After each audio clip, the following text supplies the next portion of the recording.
Right next to us is the timber falling line. So it actually wraps down and around these couple of ancient cedar trees to grab these ones. So they're specifically targeting this tree. And this tree is probably about 800 years old. So it's been here a really long time. And it's on the chopping block this year. I took a picture of a tree 4 years ago, and that tree was enormous. And then we went back 2 months ago, and that tree was gone.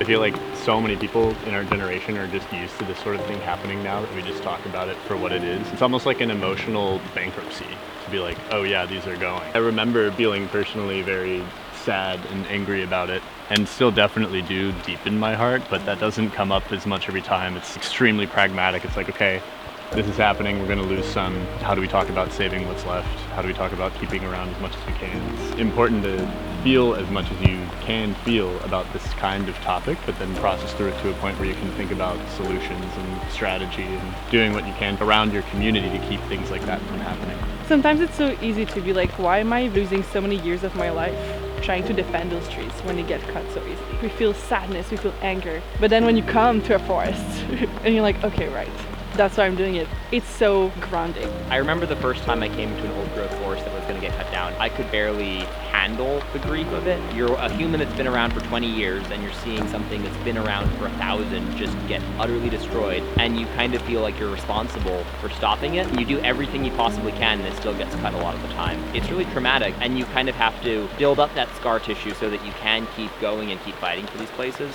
Because if you let your first loss stop you, everybody who cares enough to do something would just, be devastated. I've been to probably hundreds of old growth cut blocks at this point, and most of them have been cut down. Each time you go, it feels more routine and more distanced. You can almost see how industry gets desensitized to what they're doing because it's just another job and it's just another forest you're trying to save. But this is a generational tragedy. When the Notre Dame burnt down, you had millions of people outraged and billions of dollars raised to save it. And these forests are worth so much more than any monument humans could ever build. Yet we're destroying them to build siding for luxury houses and keep the chainsaws running for a few more years before old growth logging does end. It's gonna end no matter what. But whether we have any old growth forests left at the end of that is the question. Right now the government is saying they don't plan on ending old growth logging anytime soon. This is a large portion of BC's forest industry, even though the government knows full well that it's unsustainable.